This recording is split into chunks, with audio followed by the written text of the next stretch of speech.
சுறுசுறு செய்திகளுடன் உங்கள் தமிழ் நியூஸ். வணக்கம். தமிழ் நியூஸின் இன்றைய செய்திகள். வணக்கம். தமிழ் நியூஸ் சேனலுக்காக செய்தி வாசிப்பவர் உதயகுமார். அண்ணல் அம்பேத்கரை தவறாக பேசிய மத்திய உள்துறை அமைச்சர் அமித்ஷாவை கண்டித்து அரக்கோணத்தில் தலித் இயக்கங்களின் கூட்டமைப்பு சார்பில் மாபெரும் கண்டன ஆர்ப்பாட்டம். ஐசக் ஐயா பங்கேற்பு. இனி விரிவான செய்தி. நாடாளுமன்றத்தில் மத்திய உள்துறை அமைச்சரும் பாஜகவின் முக்கிய தலைவருமான அமித்ஷா அம்பேத்கரை பற்றி தவறான கருத்தை வெளியிட்டிருந்தார். இதையடுத்து நாடாளுமன்றத்தில் காங்கிரஸ் தலைவர் ராகுல் காந்தி தலைமையில் எதிர்க்கட்சிகள் கடும் எதிர்ப்பு தெரிவித்து நாடாளுமன்றத்தை முடக்கியது. தொடர்ந்து நாடு முழுவதும் பல்வேறு கட்சிகள் அமித்ஷாவின் ஆணவ பேச்சுக்கு எதிராக பல்வேறு ஆர்ப்பாட்டங்களை செய்து வருகின்றனர். தமிழகத்திலும் திமுக உட்பட பல்வேறு அரசியல் கட்சிகள், சமுதாய இயக்கங்கள் தொடர் கண்டன ஆர்ப்பாட்டத்தில் ஈடுபட்டு வருகின்றனர்.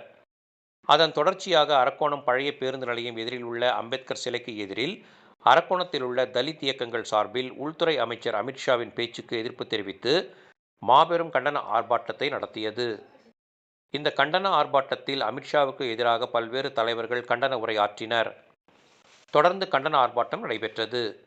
இந்த ஆர்ப்பாட்டத்தில் அமித்ஷாவை உடனடியாக பதவி விலக கோரியும் அவரை கைது செய்ய கோரியும் கண்டன கோஷங்கள் எழுப்பப்பட்டன.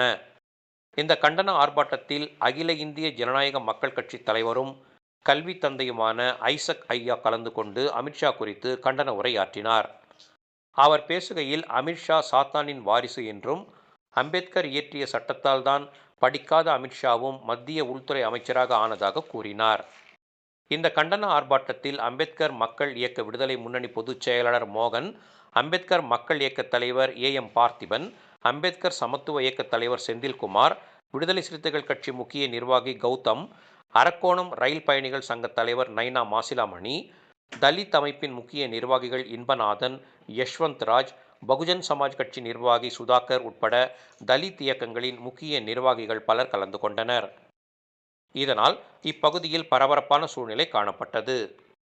நிகழ்ச்சியில் கண்டன உரையாற்றிய அகில இந்திய ஜனநாயக மக்கள் கட்சி தலைவர் கல்வி தந்தை ஐசக் ஐயா பேசுகையில்,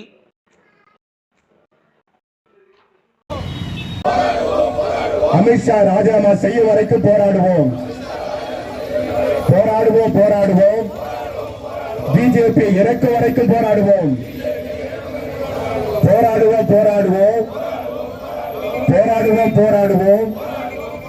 அம்பேத்கரை இழிவுபடுத்திய அமித்ஷா மன்னிப்பு கேட்கும் வரைக்கும் போராடுவோம். ஓடிவிடு அமித்ஷாவை ஓடிவிடு. மாமதியாக இருந்த டாக்டர் அம்பேத்கர் அவர்கள் தலைமையிலே அந்த சட்டத்தை ஏற்றுக் கொடுக்கும்படியாய் தலைவர்கள் ஒப்படைத்தார்கள். அந்த தலைவருடைய வாக்குகளை ஏற்றுதான் மாமேதை டாக்டர் அம்பேத்கர் அவர்கள்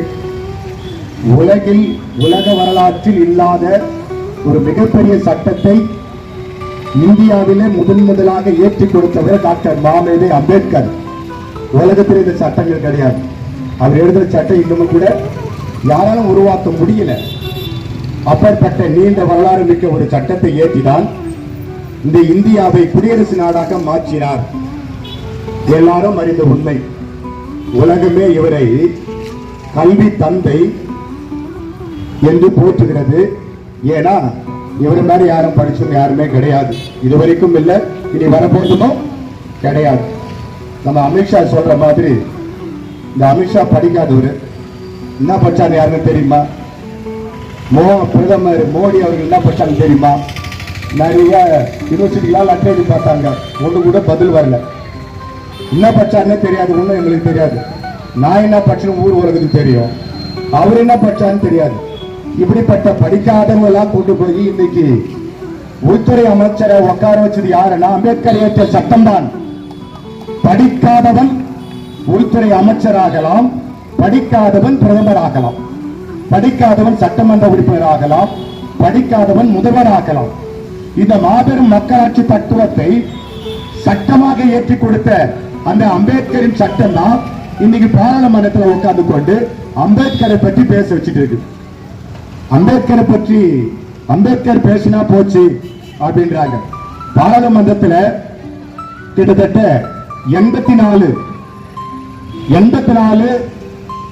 எஸ்டி எஸ்சி பாராளுமன்ற உறுப்பினர் இருக்காங்க, 47 எஸ்டி, மொத்தம் 131 எம்பிகள் எஸ்சி எஸ்டி எம்பி பாராளுமன்றத்தில் இருக்காங்க. 4/1 பாராளுமன்றத்தில் உறுப்பினர் இருக்கும்போது யாரை பற்றி புகழ் பாடுவான்? அவங்க சமுதாய தலைவர் பற்றி தான் பேசுவான். உனக்கு சமுதாய தலைவர்னு ஒண்ணும் கிடையாது இல்லையா? நீ எந்த சமுதாயமும் எங்களுக்கு தெரியல. அடங்கும்போது ஜாதி பத்தி நீ பேசுகிற, நீ என்ன ஜாதினே எங்களுக்கு தெரியாது. உன் ஜாதியில எத்தனை பேரு, உன் போலா என்ன, உன் கோத்திரம் என்ன, உன் வம்சம் என்ன, உன் வகாரா என்ன அப்படின்னு தெரியாது. எல்லாம் குஜராத்துக்கு ஓடி வந்துட்டுங்க. குஜராத்துக்கு தப்பி போயிட்டு ஓடி டெல்லிக்கு வந்தாச்சுன்னு தெரியுது. 2 பேர் விற்பான் இந்தியாவில, 2 பேர் வாங்குவான்.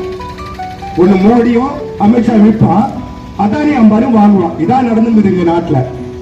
நீதி இருக்கிற மோடியெல்லாம் பேங்க்ல இருக்கிற பணத்தை எடுத்து ஓடிடுவான், வெளிநாட்டுக்கு ஓடிடுவான். ரிசர்வ் பேங்க் இருக்கிற பணத்தை நீ எடுத்து ஓடிடு, இருக்கிறது நாங்க 2 பேரும் வித்துறோம், வாங்கறதுக்கு அவளை வச்சுக்கிறோம். இன்னைக்கு இதான் இந்த நாட்டுல உண்மை நடக்குது. பொருளாதாரம் இருக்கா? ஒரு பொருளாதாரம் அழிஞ்சு போச்சு. அங்க போயிட்டு பேசுறாரு அமெரிக்காவோட தமிழ் சேர்ந்த உலக தமிழ், தமிழ் சிறப்புமிக்க தமிழ் அப்படின்னு சொல்லுவாங்க. ஆனா இங்க தமிழ்நாட்டுக்காரன் பேசினா எகிரி குதிப்பாங்க. ஐயா சொன்னாங்கல்ல அந்த நீதித்துறை அமைச்சர், தமிழர் இருந்து பேசுறவங்க எகிரி குதிப்பாங்க. ஆனா தமிழ்நாட்டுக்கு தான் வந்து சேர்ந்திருப்பாங்க, அந்த கோவில தான் வந்து உட்கார்ந்து பேசிட்டு இருப்பாங்க.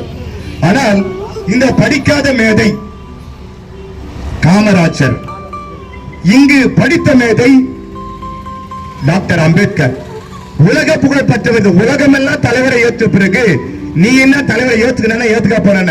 எந்த நாய் ஏத்துனா எங்களுக்கு என்ன, ஏத்துக்கா போறான எங்களுக்கு என்ன? ஆனால் எங்களுக்கு யார் தலைவர்? டாக்டர் அம்பேத்கர் தலைவர். அவர் கொடுத்த சட்டத்துல தான் நீ வந்து 5 வருஷம் எம்பியா இருக்கிற. உனக்கு 5 வருஷம் ஓட்டு போடலன்னா கடைசியில நீ ஜெயிலுக்கு தான். அது எல்லாருக்கும் தெரிஞ்ச கதை. அடுத்த ஆட்சி வரும்போது ராகுல் காந்தி சும்மா விட மாட்டார். பிச்சு உன்னை பேன் பார்த்துருவார், பிச்சு உன்னை பேன் பார்த்துருவார். இல்ல இப்பவே ஏன் தான் உங்களுக்கு எல்லாருக்கும் ஒத்துருது, பதில் சொல்ல முடியல. காரணம் என்ன? அவர் வந்து அந்த சுதந்திரத்தை வாங்கி கொடுத்த பரம்பில் இருந்து வந்த ஒரு மனிதர், ஒரு இளைஞன். அன்றைக்கு வந்து சுதந்திரம் வாங்கி கொடுப்பதற்கு சட்டத்தை ஏற்றுக் கொடுத்தவர் அம்பேத்கர். அதன் பிறகு அந்த சுதந்திரம் வாங்கி கொடுத்த யாரு? மகாத்மா காந்தியை சுட்டு கொண்டாச்சு, அவளே காலி பண்ணாச்சு. அதன் பிறகு அந்த காங்கிரஸையும் ஒடுக்க நீ நினைச்சாச்சு. இப்ப தலைவிரித்து ஆற்றுகிற ஒரே நாடு ஒரே தேர்தல். நம்ம இஸ்மாயில் அவர் சொன்ன பிறகு சுடுகாட்டு கூட ஒன்னாக்க முடியாது. நேற்று தான் இளையராஜா கோயிலுக்கு போனாரா, அங்க இருக்கிற பார்மெண்ட் வெளியே போ ராஜா, ராஜா சார் வெளியே வாங்க சார். ஒத்த கூட சட்டை போடல, ஒத்த கூட நாங்கெல்லாம் கோட்டு போட்டுக்கிறோம். கவர்னர் கௌரவமா போட்டுக்கிறோம். ஏன்னா எங்க தலைவர் கோட்டு போட்டு நிக்கணுங்கிறார். நான் எப்பவுமே கோட்டு போட்டு, ஏன்னா எங்க தலைவர் படித்த மாபேட்டை, அவரை போல தலைவரும் இல்லை, அவரை போல கல்வியாளரும் இல்லை. ஆகினால் அவர் அணிகிற ஆணையை நான் ஆடை அணுகிறேன்.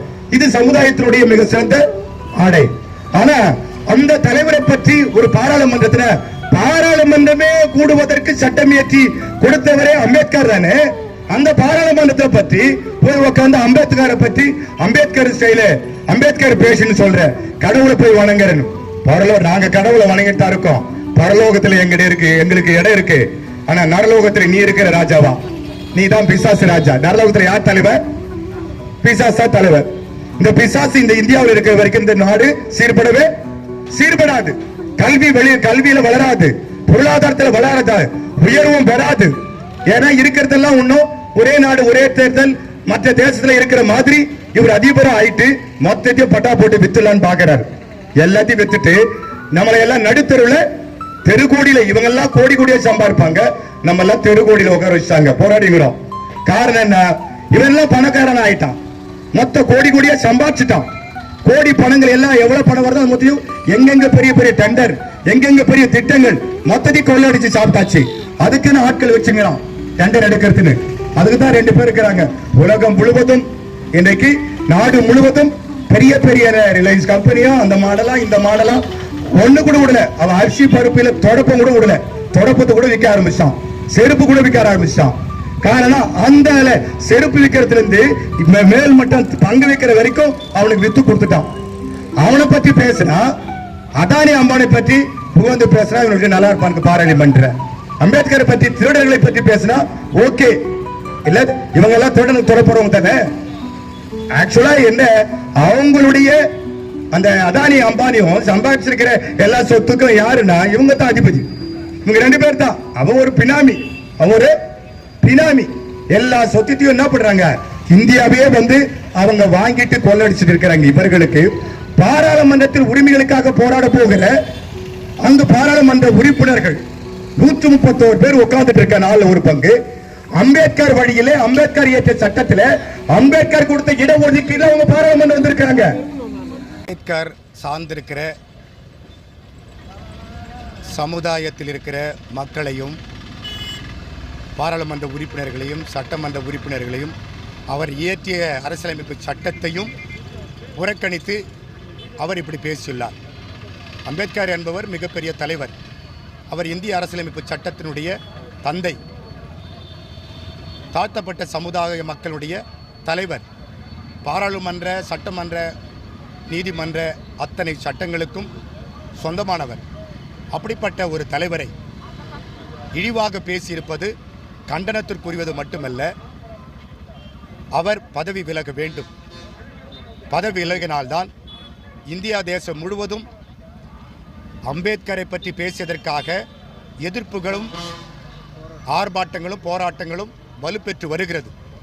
ஆகினால அம்பேத்கரை பற்றி அவர் பேசினதினால் அமித்ஷா மீது யாருக்கும் இப்போது நம்பிக்கை இல்லை. ஆகையினால அவர் தன்னுடைய பொறுப்புக்கேற்றபடி அவர் பேசாமல் பொறுப்பை தவறி அவர் பேசினதினால் இந்த தேசத்து மக்களுக்கு அமித்ஷா என்பவர் அமைச்சராக இருப்பதற்கு அவர் தகுதியும் இல்லை, பொறுப்பும் இல்லை.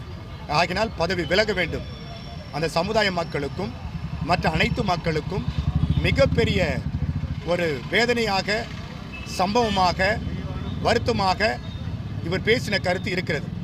ஆகினால் அவர் பதவி விலகுவதுதான் நல்லது. பதவி விலகிட்டு அடுத்தது ஒரு அமைச்சர் வருவார்.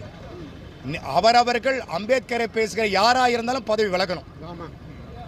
பாராளுமன்றத்தில் சட்டமன்றத்தில் எந்த இடத்துல அம்பேத்கரை பற்றி பேசக்கூடாது. அம்பேத்கர்னா அவங்க ஒப்பம் வீட்டு தலைவரா? இவர் என்னைக்கு வந்து அமைச்சராக வந்தார்? என்னைக்கு வந்து பாராளுமன்றம் வந்தவர்? அவர் சுதந்திரத்தை வாங்கி கொடுத்த சட்டத்தை ஏற்றி இன்னைக்கு மக்களாட்சி தத்துவத்தில் நாங்கள் குடியுரிமை பெற்று வாழ்கிறோம் என்றால், நாங்கள் அடிமைத்தனத்திலிருந்து ஆதிக்கத்திலிருந்து விடுவித்து வெளியே வந்திருக்கிறோம் என்றால் அது அம்பேத்கர் எழுதிய சட்டம்தான்.